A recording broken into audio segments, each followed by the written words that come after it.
మనం దీపావళి పండుగ ఎందుకు జరుపుకుంటామో తెలుసా? పురాణాల ప్రకారం వరాహావతారంలో ఉన్న శ్రీ మహావిష్ణువుకి భూదేవికి నరకాసురుడు జన్మిస్తాడు.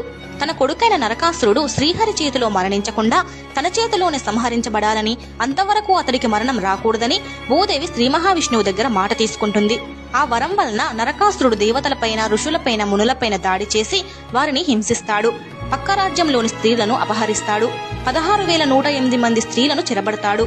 వారి బాధలు తట్టుకోలేని దేవతలంతా శ్రీకృష్ణుడి వద్దకు వెళ్లి తమ గోడును వెళ్లబుచ్చుకుంటాడు. అప్పుడు శ్రీకృష్ణుడు తన భార్య అయిన సత్యభామాదేవితో కలిసి నరకాసురుడితో యుద్ధం చేస్తాడు.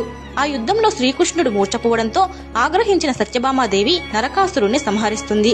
ఆ విధంగా నరకాసురుడు తన తల్లి అయిన భూదేవి అంశతో జన్మించిన సత్యభామాదేవి చేతిలో మరణిస్తాడు. కనుక నరకాసురుడు మరణించిన అశ్వయుజ బహుళ చతుర్దశి రోజున అమావాస్య అవడంతో ఆ రోజున మనం చీకటిని తరిమివేసి ప్రకాశవంతమైన దీపాలను వెలిగిస్తాం.